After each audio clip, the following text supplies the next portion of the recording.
साथियों नमस्कार, मेरा नाम दिलीप कुमार निषाद है और YouTube के माध्यम से मैं पहली बार जो है आपके सामने अपने विचार रखना चाह रहा हूं। साथियों, हिंदी सिनेमा में एक फिल्म आई थी कल, आज और कल। उसका एक गीत आप लोगों को भी याद होगा।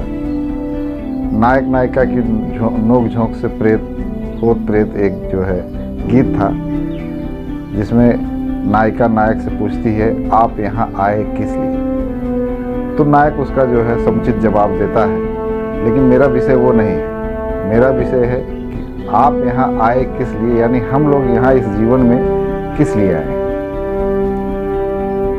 कोई कहीं जाता है, उसका कोई न कोई उद्देश्य होता है। हम यहाँ पर आए हैं, धरती पर आए हैं, सांसारिक जीवन व्यतीत कर रहे हैं। तो हमारे इस सांसारिक जीवन का क्या महत्व है, क्या उद्देश्य है, क्या उद्देश्य होना चाहिए।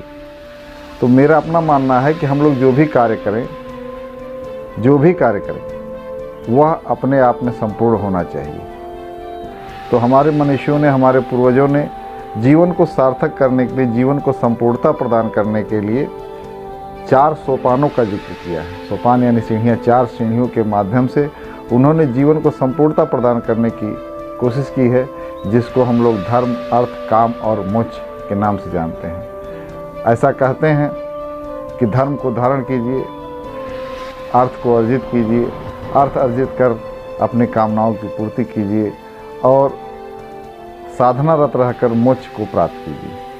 अब ये धर्म क्या है जिसको हमको धारण करना है? धर्म का अर्थ होता है जो धारण किया जा सके, और इस धर्म की जानकारी हम लोगों को बचपन से ही, शिशु काल से ही माता पिता के द्वारा, आसपास के परिवेश के द्वारा, समाज के द्वारा बराबर मिलती रहती, जिससे हमें ये ज्ञान होता है, हमको एक नैतिक संबल प्रदान होता है, हमको ये ज्ञान होता है क्या अच्छा है, क्या बुरा है, क्या करना चाहिए, क्या नहीं करना चाहिए। इन तमाम चीज़ों की जानकारी हमको मिलती है और इसको धारण करने से ही नैतिकता बची रहती है, नैतिक पतन नहीं हो पाता है और समाज सुचारू रूप से चलता रहता है। अगर यह धर्म न रहे, यह नैतिकता न रहे और नैतिक आलंबन न रहे, तो मनुष्य और पशु में विशेष अंतर नहीं रह जाएगा। तो धर्म अपने आप में जो है एक बहुत ज़रूरी घटक है जीवन यापन करने के लिए। कुल मिलाकर हम धर्म को जीवन जीने की एक शैली कह सकते हैं, जीवन पद्धति का एक पर्याय मान सकते हैं। दूसरा आता है अर्थ, तीसरा काम और चौथा मोक्ष है। साथियों, अर्थ को कहा गया है, अर्थ को अर्जित कीजिए और अपने कामनाओं की पूर्ति कीजिए। अर्थ वर्तमान समय में जीवन के समस्त महत्वपूर्ण घटकों में से एक माना जाता है। कहा भी गया है अर्थ है तो सर्वर्थ है, नहीं तो सब कुछ निरर्थ और व्यर्थ है। लेकिन अर्थ अर्जित करना है, इसके पहले जो है धर्म का पाठ पढ़ा दिया गया कि धर्म को छोड़े बिना, नैतिकता का पतन किए बिना अर्थ को अर्जित करना है। अब ये एक बड़ा सवाल है, लेकिन अब वर्तमान समय में तमाम तरह की ये जो है लोग क्रियाएं कर रहे हैं अर्थ को अर्जित करने के लिए, ताकि उनकी आवश्यकताओं की पूर्ति हो सके। आवश्यकता मतलब काम की पूर्ति हो सके, कामनाओं की पूर्ति हो सके, ठीक है। लेकिन कुछ लोग इन कामनाओं को इतना बड़ा बना लेते हैं कि उनकी आवश्यकताओं की पूर्ति नहीं हो पाती, इसलिए वो जो है अनैतिक कदम उठाते हैं, यानी अधर्म आचरण करने लगते हैं और अपनी कामनाओं की पूर्ति करने के लिए विभिन्न माध्यमों से, अनैतिक तरीकों से अर्थ को अर्जित करने की कोशिश करते हैं। लेकिन जीवन का उद्देश्य ये नहीं होना चाहिए। हमारे मनीषियों ने बताया कि धर्म का त्याग किए बिना, धर्म का आचरण छोड़े बिना, अगर हम नैतिकता को त्याग किए बिना अगर अर्थ अर्जित करते हैं, तो वह अर्थ जो है उस समाज का बैलेंस, समाज का संतुलन जो है उससे बना रहेगा। ये बहुत ही महत्वपूर्ण विषय है। अब अर्थ अर्जित करने के विभिन्न प्रकार के तरीके हैं। आप आर्थिक रूप से संपन्न कैसे होंगे, हमारी अर्थ अर्जित करने की पद्धति कैसी होनी चाहिए, इन सब विषयों में समय समय पर इसी चैनल के माध्यम से हम लोग जो है इस पर चर्चा करते रहेंगे, जिससे हमारा और आपका चारित्रिक विकास हो और हम लोग जो है जीवन में सुखपूर्वक जो है जीवन यापन कर सकें।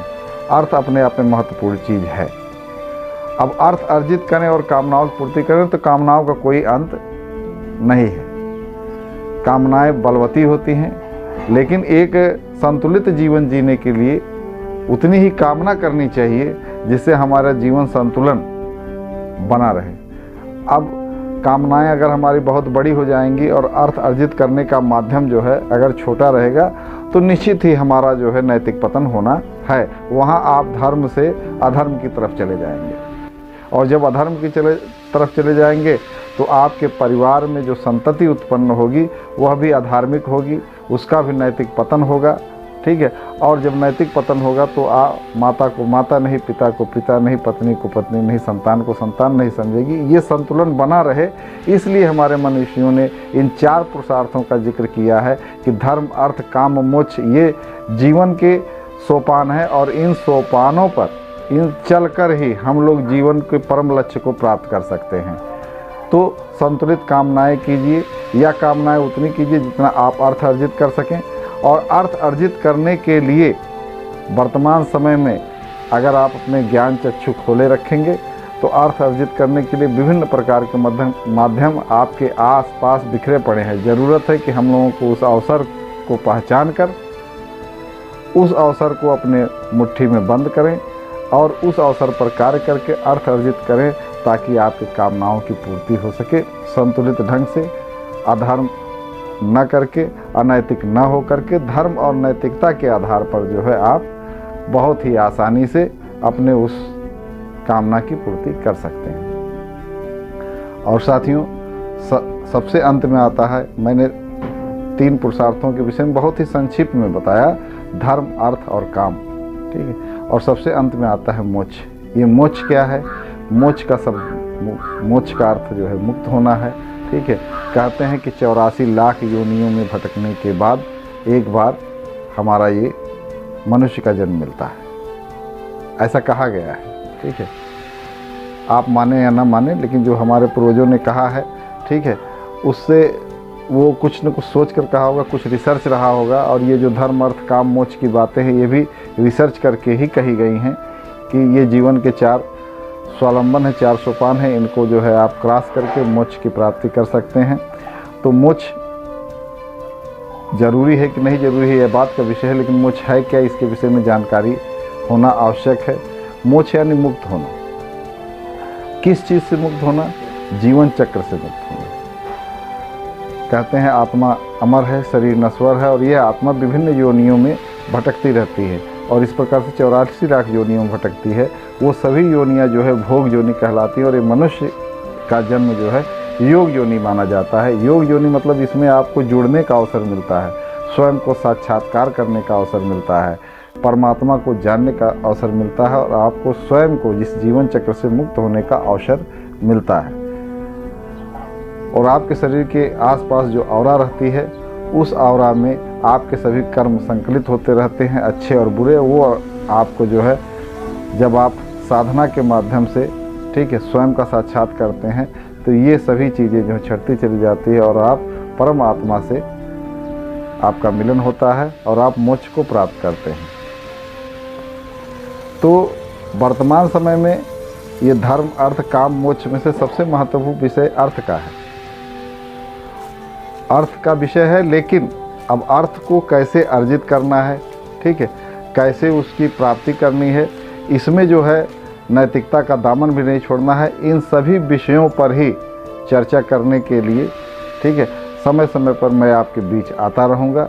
आज के लिए बस इतना ही। मेरा चैनल नया है, कृपया इसको सब्सक्राइब करें, इसको शेयर करें, लाइक करें। धन्यवाद। जय हिंद, जय भारत।